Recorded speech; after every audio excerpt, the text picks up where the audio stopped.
Good morning, everyone. This is Greg Aden, and typically I say from Denver, Colorado, but today I'm actually in Erie, Colorado, just north of Denver, with a dear friend of mine producing the show, as he does all mine, Chad Jameson. And why we're really here is for me to introduce to you Jim Lakey.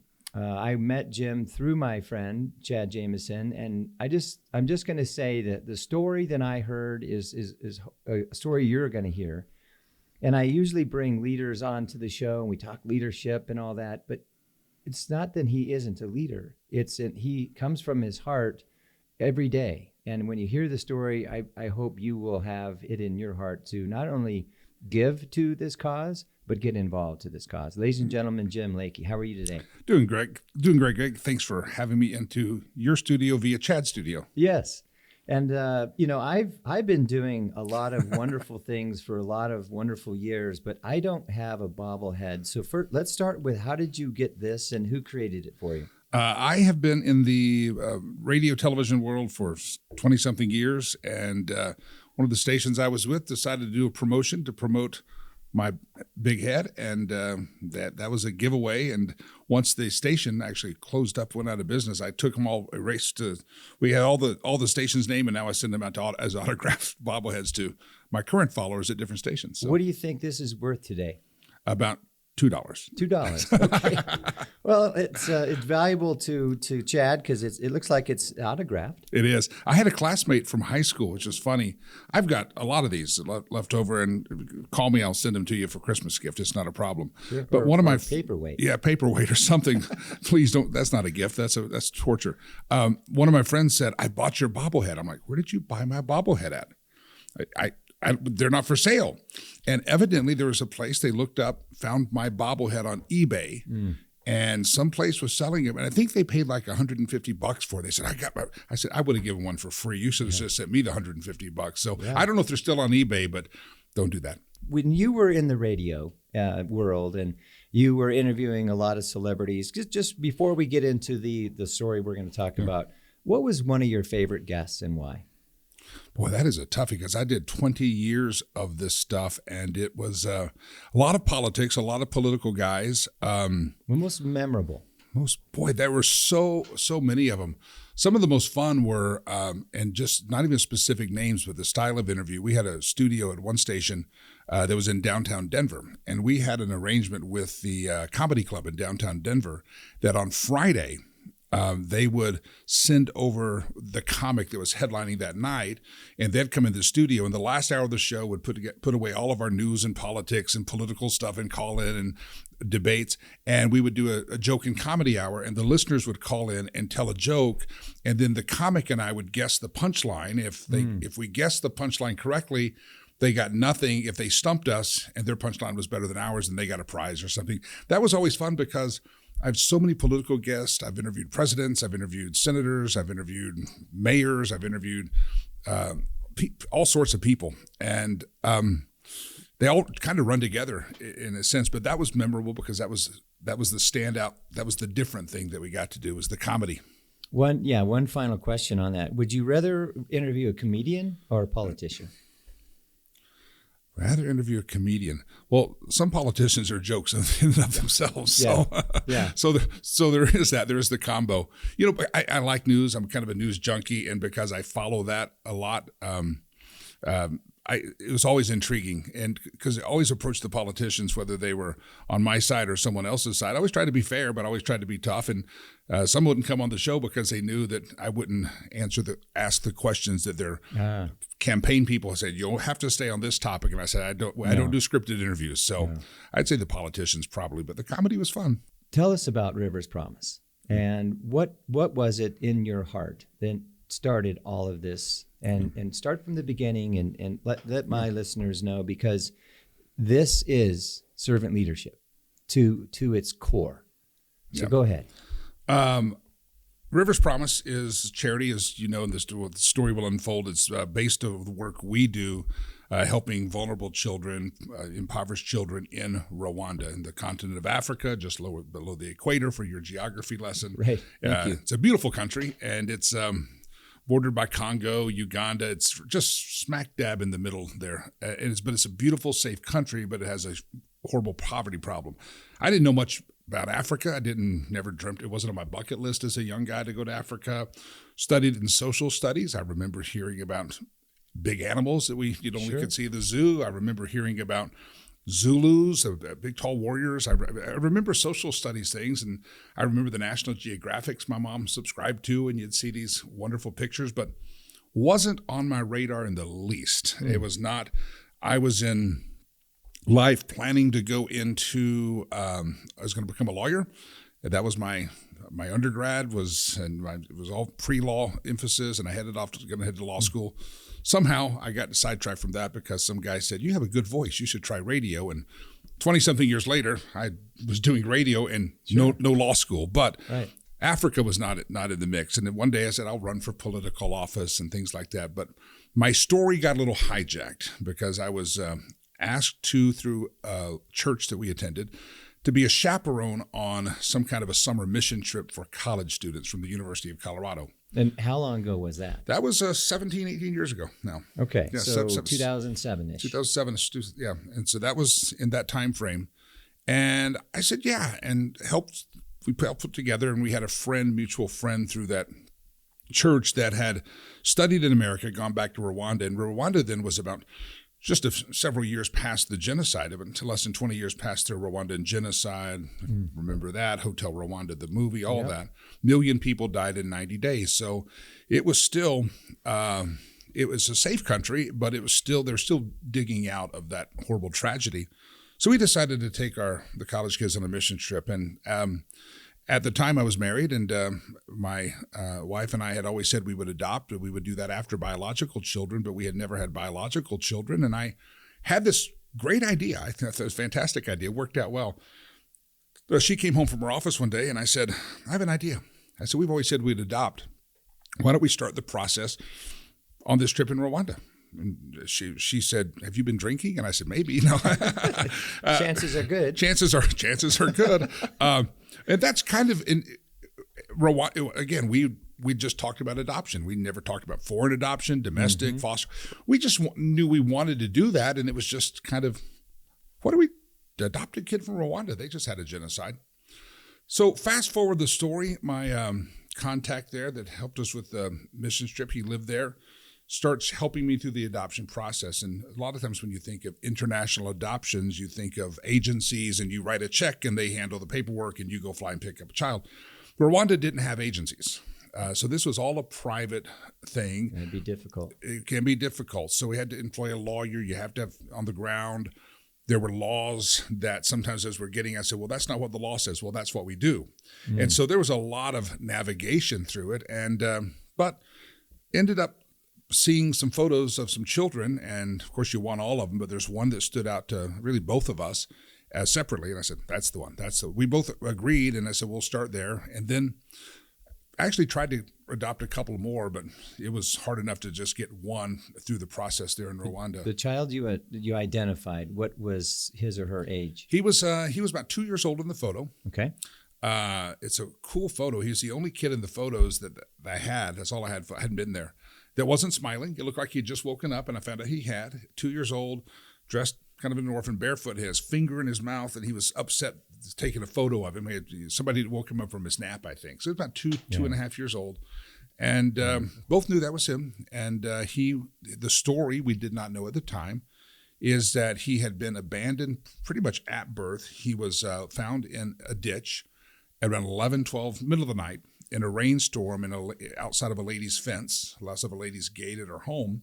And she heard people screaming. She knew the date because she had come back from a wedding, and she had just gotten undressed, getting ready for bed, and she heard people screaming outside of her gate, woman, there's a baby out here. Woman, there's a baby. They're screaming. So she goes darting out there.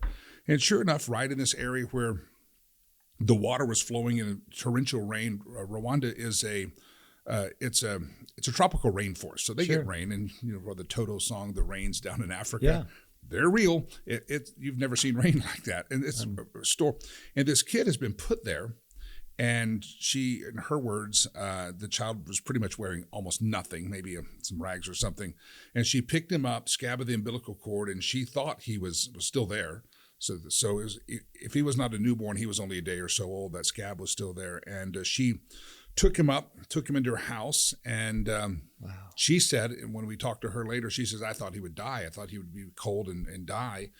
And third world countries, especially then, first of all, she was an older lady. She didn't have children in her home. Mm-hmm. So she didn't have anything. She found some of her clothing, wrapped him up, some blankets.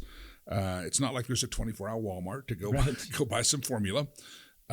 She didn't have any milk in her house. She had really nothing. So she decided she just mixed, she had some sugar and some water. And she fed him sugar water just to get him through the night and get him asleep and calm down. And then the next day, contacted the law enforcement agencies, and they obviously abandoning a child that was illegal. Sure. And so they were trying to find out. They went door to door. Who dropped a kid off? Who was pregnant? They're trying to find out who did this, and no one knew. And so no one could figure it out. So no one would probably admit it. And they probably think it could have been maybe a young lady who had kept a pregnancy secret somehow and didn't know what to do. We found out later, a matter of fact, just a couple of years ago when producer Chad went over there with me, that they think, speculation, that the baby was placed in front of that lady's house because she was known to do good things for the community. She was known to be a very generous woman. And so somebody said, if I got to leave the baby somewhere, this would be a good spot. It'll at least stand a chance there. And so it's all speculation. We don't know.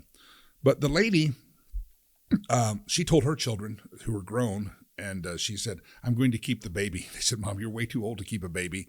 And the family stepped in and said, you can't do that.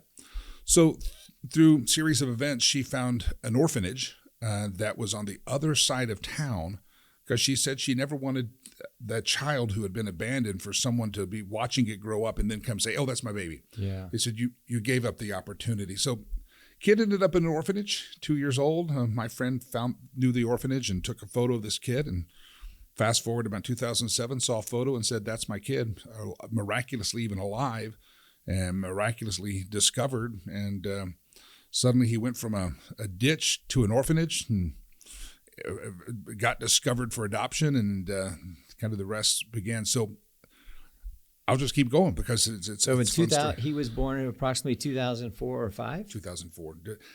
His birthday we celebrate December the 4th, 2004. And again, the reason that's the date is she knows she went to a wedding that day. Yep. And so that's kind of the marker there that's the day she went to the wedding. You know, that's empathy is a big word for me. I try and coach with it. I try and live with it. Shout out to my wife, Tammy, who's introduced the word to me at the proper meaning of it. And you're talking to a man who has complete empathy around adoption. When my former wife and I decided to adopt, we went through a very similar transition, but it was Russia. There was an agency. It was fairly easy, very expensive, but fairly predictable. Yeah. But what you also open the door for is the difference between closed and open adoption. And the reason we went to Russia is because it's closed. There was no chance that someone would say, hey, I changed my mind and we want our son back. And so it sounds as though there wasn't an opportunity for someone to identify, we'll get to his name in a minute, and that was good for you and your wife at the time, yeah? If that person would have stepped up because of you could drop in Rwanda, even though we can fast forward there later, there's rare to find an orphanage. At the time, there were a lot of orphanages. You had the HIV epidemic in Africa at the time, left a lot of orphans back in the earlier or the 90s era, 80s and 90s. HIV left a lot of kids orphaned. You also had the genocide, a lot of orphan kids from the genocide. And so there's a lot of orphanages. And so it wasn't, I'm told, unusual for someone that's impoverished, someone that has a baby, but they're like, I can't take care of the baby, I can't feed him. They would it was not unusual to take the child to an orphanage and let the child be raised there until you could take care of the kid. And they did it for their, and they literally could, sit on kind of outside the fence knowing that's my baby. And one day if I win the lottery or if one day if I get a better job, I can go and retrieve my child. And that was not totally, or an aunt or uncle come in and say, we'll step in. But that was not unusual, but because of the way of the abandonment, that would have been a police charge and some prison. And so there was probably not going to get a reunification. There were several kids that were there that had family, not immediate parents. They were technically orphaned, but the extended family could not afford to take care of another, feed another mouth at the table. And they thought it was an act of mercy to put a kid in an orphanage. At least they're going to get a meal on a more regular basis. And so that we helped a lot of those as we got going, and helped the country of Rwanda with their deinstitutionalization as they wanted to get kids into homes domestically. And we helped to close that orphanage down eventually. So it's a lot of people know when it's right that they want to adopt. Maybe they can't have children. Maybe they just want to add someone to their family. So you went all the way to Rwanda. You and your wife at the time said, this is our guy, and you adopted him. And then the process of bringing him to the United States, what was that like? That was, remember, all that was instituted because we were going over on a missions trip. And so we timed it out, followed the rules, got all of our American approvals, home studies, case studies, child welfare here, a stamp of approval, moving through the process there. And we actually had some decently high hopes that on the missions trip, we're just going to be able to bring the little guy home. Yeah. And so a lot of times, some of the college students were out doing work projects or doing something. We were at local community centers, courthouses, signing papers and doing the process. We're there and signing papers, and we got like, this is going to work. We didn't bring any children's clothes. We're going to have to buy them here. We're ready to rock and roll. And we had a roadblock at the very end. And it was one signature, one government department for no reason said, you get signed here, it goes to here, sign here, sign.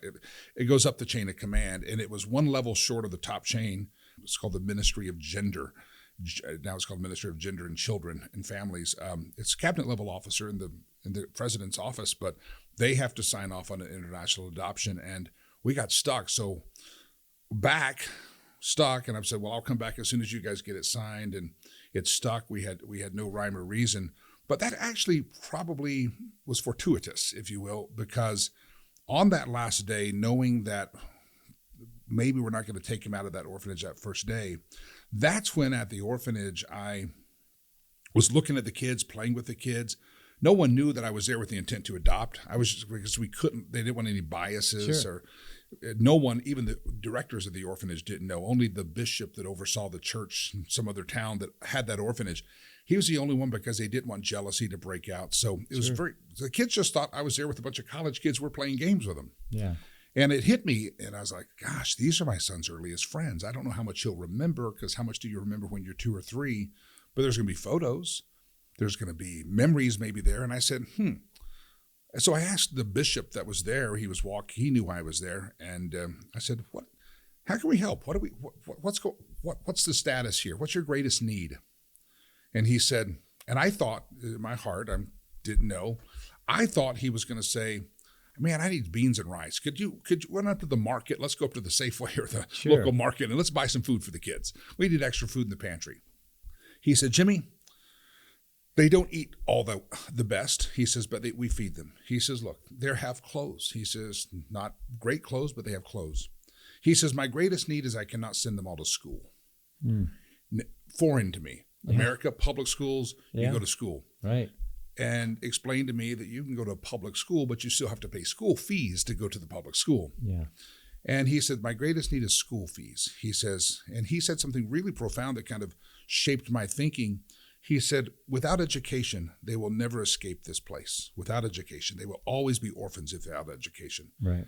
And that led me to kind of the byline that education is the ladder that a child can use to climb from the pit of poverty. Yeah. And so that's what we did. I said, okay, school fees. How much is that? He told me the amount, and I came home.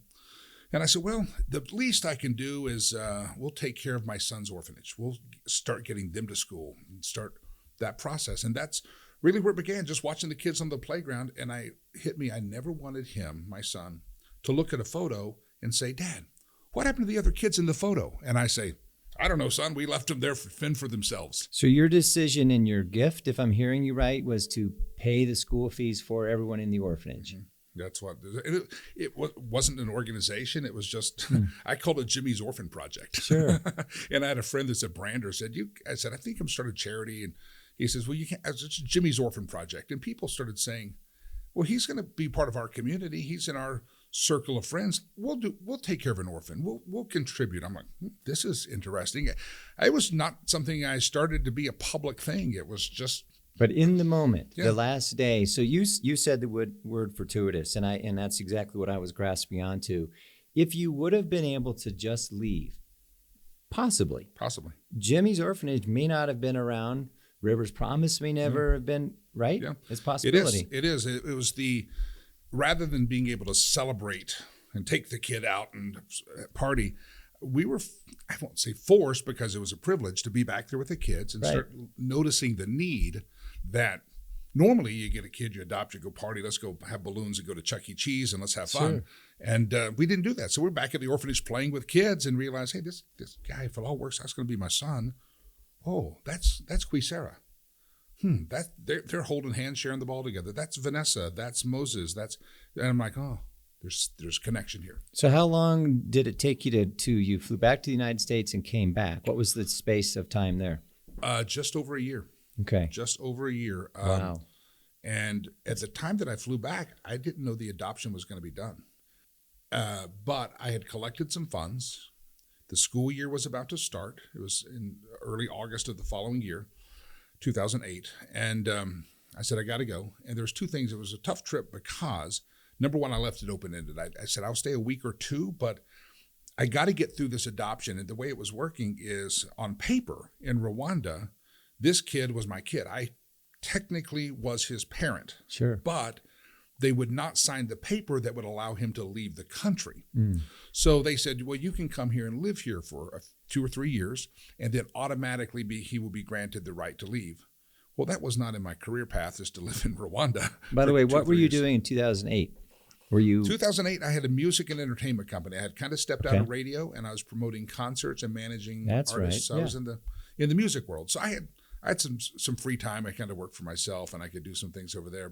But 2 to 3 years in Africa, Rwanda wasn't like you said. Right. That's not an option. Now I dream of living there for 2 or 3 years because it's much more developed, and the Western side of me says I love helping the poor, but they've got some great restaurants there and nice hotels. Sure. So, but at that time it was not, and getting internet even then was tough. You went to internet cafes, and maybe they had Wi-Fi, but you probably had to log onto their public Radio Shack TRS-80 that was still sitting there, and that's how you got your internet. So that was not an option. So I remember flying home with Iggy. His name was Mikhailovich Igor Frohoff. We kind of, it was Project Iggy, and we loved calling him Iggy and Igor.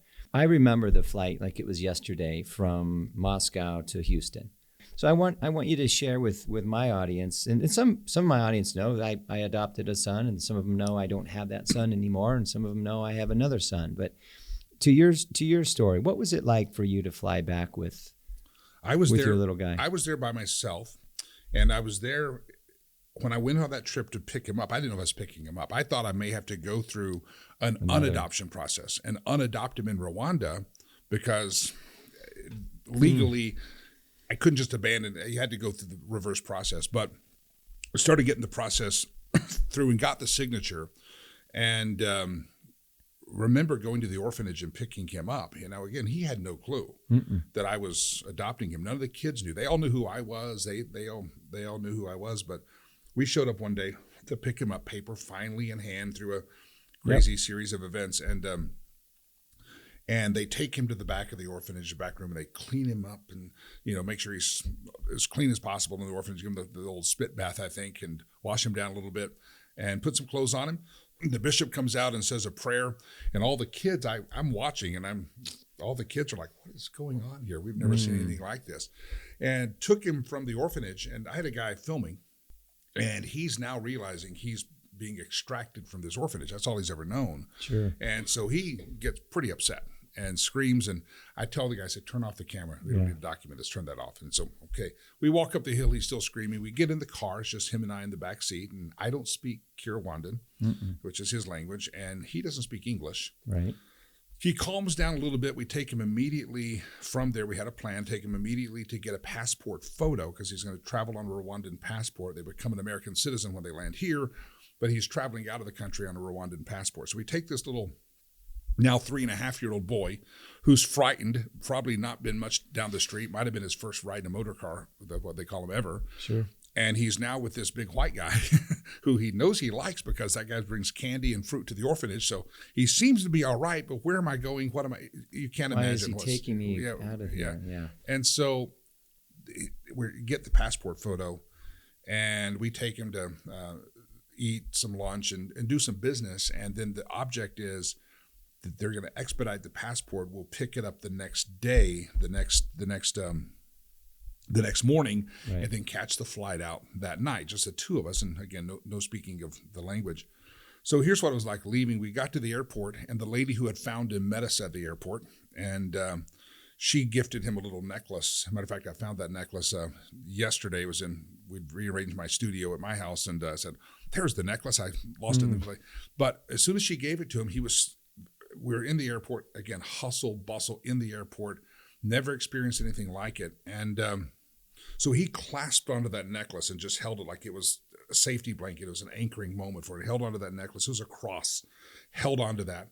And we go through security. It's now just him and I. It's just this kid. They had written out for me and put them in phonetics, a cheat sheet of words. So that's what I had. It was on a white piece of paper. I think I still have that paper somewhere in a scrapbook. Because we weren't flying directly home to the U.S. We had to stop in Addis Ababa, Ethiopia, to visit the U.S. Embassy there. Oh, yeah. And we were flying out on a Friday, and the embassy is going to be closed on the weekend. And so I don't get to go to the embassy till Monday and maybe even Tuesday. So we're going to spend 5 or 6 days together, just him and I, in Addis Ababa, Ethiopia, have a room at the Hilton, and we're going to hang out there. But I don't know, what am I going to do with the kids? So I had a cheat sheet of words. And I'll give you some of the words. Ichada. If I said Ichada, sit down. Sit down. If he starts jumping up and down and go, Kwituma, it means I have to poop. You got to go. Sure. So they gave me the words. I got to get that one. Yeah. Kunyata. That means I've got to do number one. Okay. Gotcha. Guino meant come. That's how we survived. We survived the whole thing. I knew words for sit down, stand, come. Dagakunda means I love you. I kept saying that over and over again. You are my son. I kept saying that. All on the cheat sheet that was spelled out phonetically. And I really probably horribly mispronounced them, but most likely he got the idea. So we stayed in Ethiopia and then headed home, but that was crazy.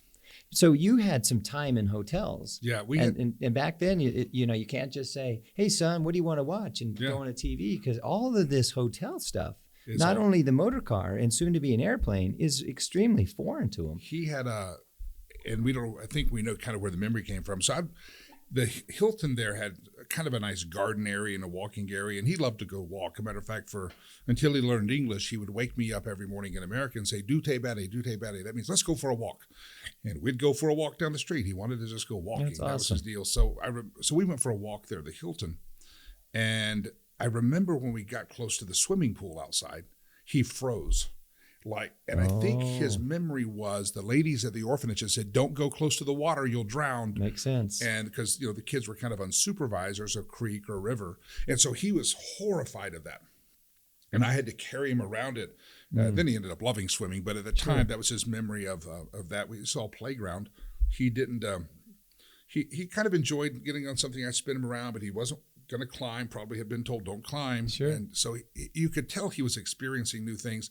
There was a gift shop at the connected or near the hotel, little store, trinkets and shirts and stuff. And I went in there, and they had some toys and little puzzles. You can't do the puzzles. They had a little truck, and it looked like a farm truck, like a John Deere tractor farm truck. And I bought him that. And so we went back to the hotel, and he knew exactly that. He made noises like any other kid. He's driving that thing around. And then we're not sure how much television he had seen, but he'd turn on the TV, and I'd find a cartoon channel. And I know they weren't speaking Rwandan, but he was fascinated by the colors. And so when music was starting, Rwandans are very naturally music. That's their dances, kind of their. Sure. We go out to lunch together. They have dances. So sure. They every time the music would come on, you're picking up channels from Asia. You're picking up channels from the Middle East. he'd get up and he would dance. So somehow we passed time. I bought a cheap little truck and had a television, and he finally, we went do te batty a lot. Do te batty. Let's go walk around. That's cool. It was weird, but it was fun. It's memorable, but at the time it was horrifying. At this moment in time, what did you call him? What was his name at that point? His name, and it's still part of his name. His name at the orphanage was Moise, or Moses. Okay. But we found out that almost every boy there that didn't have a name was called Moise or Moses. There was a Mose, there was a Moses. So it had they were assigned a name, and they weren't that creative. And so we had decided early on that we would name him River. Not about him being found in a ditch. It's just a name that we had liked, and we decided we'd name him River. And we wanted to keep the Moise there because that's still part of his heritage. Sure. And we didn't like River Moses Lakey and River Moise. If you follow the Bible, you got River and you got Moise or Moses. And my last name is Lakey. We joked that's a lot of water. That's a lot of water. I was just thinking the same thing. It's a lot of water. That was the exit of the country, and it was bizarre. So fascinating story. Man, woman, adopt boy from Rwanda. Mm-hmm. I mean, huge accomplishment, huge gift that you've given the orphanage. Now tell us, why spend all of this time, money, and energy to go back and do even more for many, many more? That's the part two of this. Yeah. Well, the name of the organization is River's Promise. So that's his name, River's Promise. And literally that day, sitting there, what was Jimmy's Orphans Project, I'm sitting there with the orphanage director and the bishop over this, and I'm like, what's your greatest need? He says, education. Right. And I said, okay. He says, these kids will never leave here like he's going to leave here if we don't. They'll always be impoverished, whether they're here or someone else. They'll never break the cycle. And I said, you know what? I'm going to make a promise to take care of my son's earliest friends. I'm just not going to let him look at the photos and go, what happened to them? Right. I don't know. They're starving to death. So I just made a promise to River that I'd take care of his earliest friends. And over a course of 4 or 5 years, we did that. The orphanage got closed. A lot of the kids got out. I stay in touch with many of them. Social media has connected them with me. Some of them are married. They're in their 30s now. They have children. They say, you're still our father. This is your grandbaby. I said, I'm too young for grandbabies. But so I've stayed in touch with them. And I thought my work was done when the orphanage was closed. And then that brought another part of the story that kept it going even further. So the original promise was, let me take care of his earliest friends, the people that were in that orphanage that he was raised with, his earliest buddies. Let me take care of them. That was the first phase of River's Promise, and then it grew from there. And then how did you get other people to jump on to the, I need to be involved. I want to, I don't need to, I want to donate, and you raise money. I've been in your latest golf tournament. Thank you, by the way. I'm going to be there every year. Again, you could have just stopped there. Yeah. You promised to take care of the kids, and then now you're saying, wait a minute, I want to do even more. Yeah. I want the audience to hear what the heck you really did out there. Well, once I thought my work was done, kind of, I'm like, I love it here. I fell in love with the country, fell in love with the people, love the children, but my project is done. I mean, the orphan, I'll stay in touch. We'll keep them helping. And my gentleman who's kind of my director over there now said, Jimmy, before you go to the airport tonight, I want to show you something. And he'd been telling me he wanted to take me to this place for a while. So I got a flight to catch. He goes, your flight's not till 10 o'clock tonight. You got late checkout. Let's go. Yeah. So we drove about 45 minutes outside of Kigali, which is the capital, and parked down this dirt road as far as we could go before it got too rough on the car. And we started walking. And he says, traditionally, these people would be called pygmies. And I'm like, social studies class. I remember the pygmies. But I learned that it's not everything we learn. They're not little midgets or little people running around. A lot of it's nutrition. Some of it's just a tribal. And to think that every, quote, pygmy, or what they would call twa, is short is a stereotype, like every Italian is built like this, and there's nothing to it. And I'm like, well, what's a Willie? Some of the kids don't have any clothes on. I mean, literally naked kids. They don't have any. They're trying to cover with leaves. It's like, really? I walk into this little room.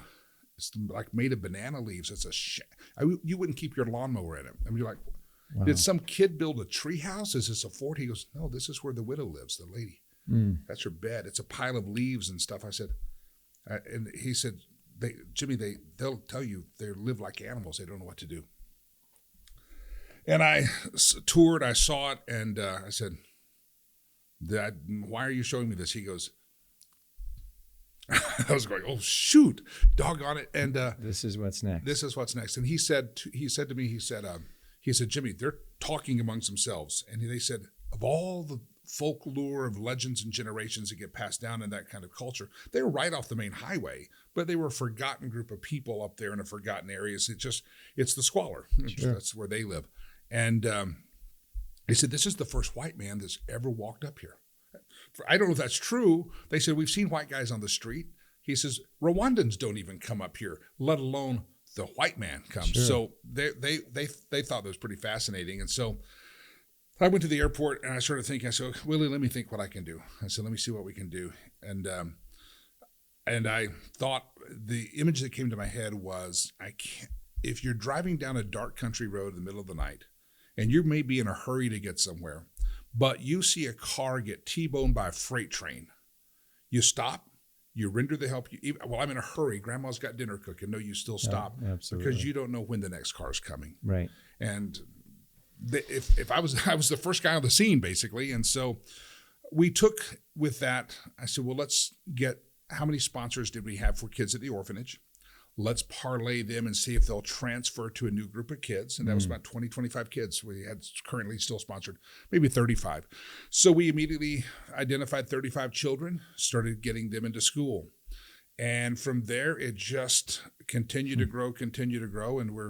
And after building a program of small organization for sponsorship, but get 60, 75 kids in school, we start thinking, man, my guys are running around, because not everybody lived right there. Sure. They're running to pay school fees every month. It takes them 2 days to get to all the schools to pay school fees.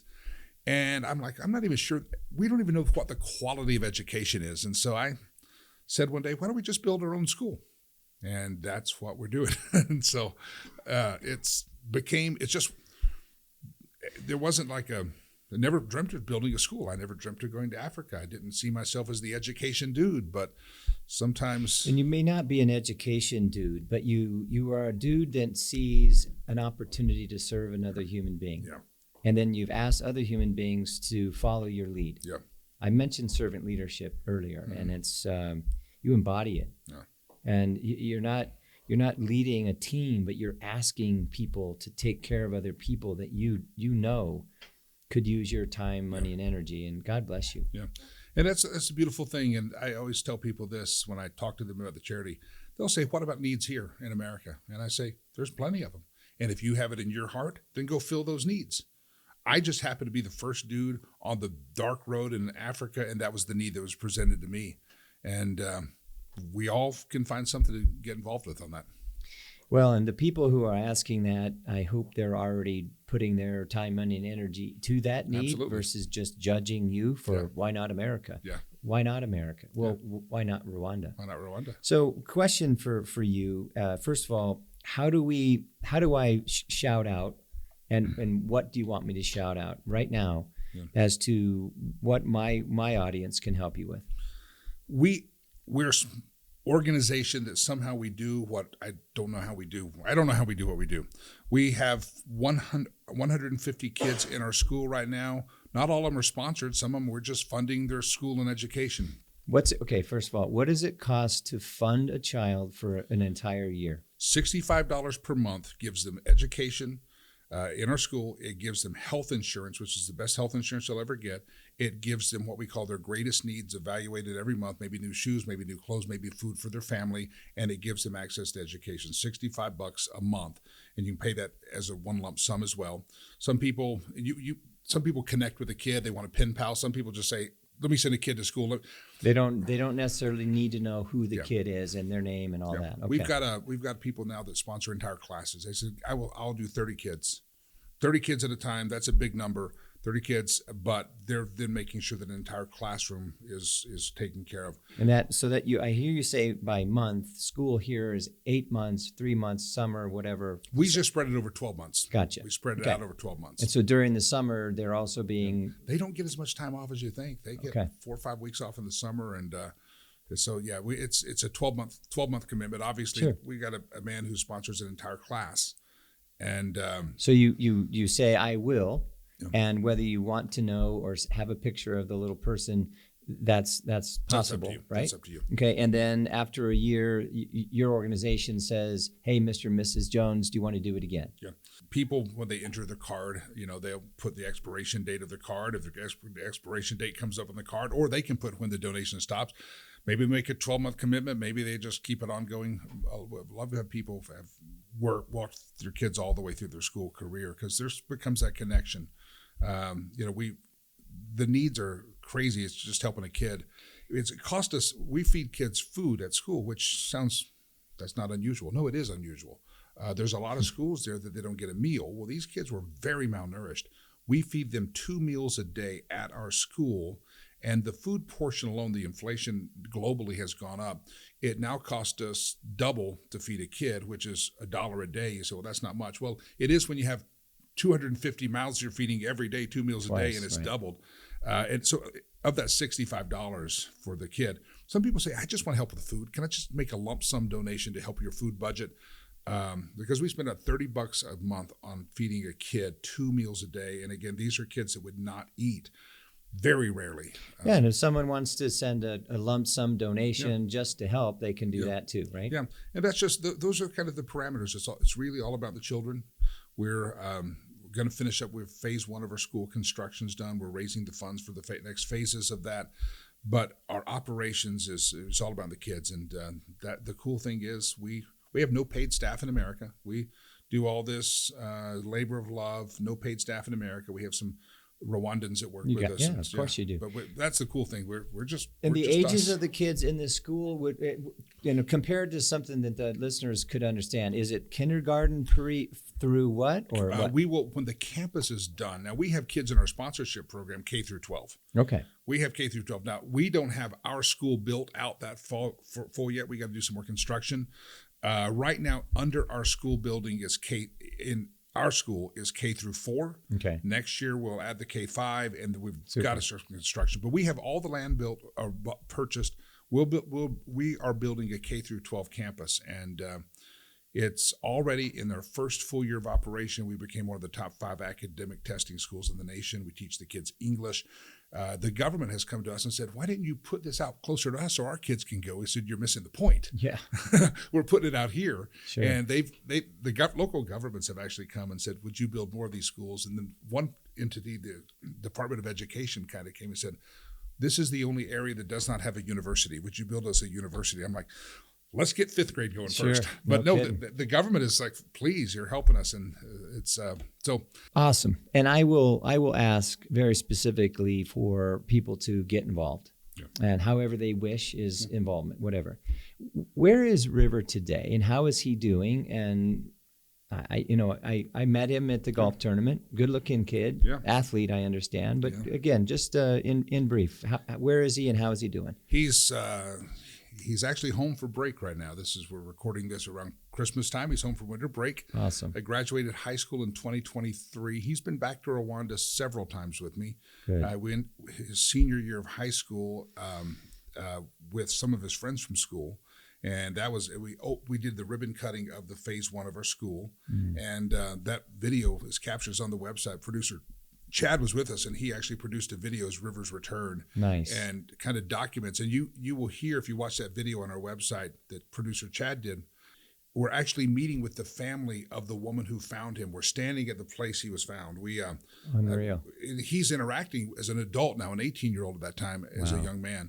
But he's doing well. He's home for break. Riverspromise.org Riverspromise.org or riverspromise.com. Either way. Okay. He's doing great. The boy found in a ditch in a rainstorm at 11 o'clock at night. I call him the boy from Gikondo, the neighborhood he was in. Ended up graduating high school, got a Division I football scholarship, playing football, blew his knee out. Hopefully he recovers soon. But when where? He school? plays at Lindenwood University, St. Charles, Missouri. Okay. Little D1 school there. So the good news is his first year of college, he got Daddy a scholarship, and Daddy appreciated that. That's awesome. Is he going to go back to that school? Yeah. He's hoping to be cleared to play by spring ball after his knee injury. So Good. Spring practice. Well, knee injuries unfortunately are very familiar. Anyway, Jim, thank you. Thank you. Mr. Lakey, Mr. Bobblehead. Yeah, and I'm going to need one of these. Oh, we can. Please. You have, absolutely. Yeah. So will you autograph mine too? Is it for target practice?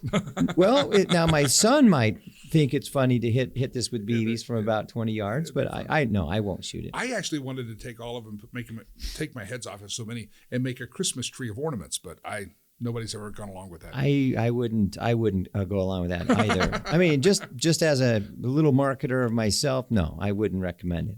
But thank you. I really appreciate your time. And those of you that have heard the story, if it's touched you in any way, get involved. Whether it's $65 or $165, whatever it is you want to give. And I guess part of the reason I wanted to introduce you to Jim Lakey is, here's a guy that went out of his way to adopt a little guy and bring him into America. And I wouldn't have had the understanding or the deep recognition of what it means if I wouldn't have had done it myself. And some of you know Igor is no longer with us, changed his name to Jackson, and in his latter years changed his name to Sam. And we have a Sam Kindness Fund that's been helping mental health around the country. So, Sam, if you're listening, here's just another area where I can reach out and say, this guy got adopted and he's still running around, and you guys might meet someday, and that's what I hope for you. But for those of you listening and you were touched by the story, help us out. And if you're not, share this podcast with someone who you may know needs to hear the story for his or herself. But thank you again for being here, Jim Lakey. Nice to spend time with you. Chad, thank you for making the show wonderful. And to all those listeners, God bless.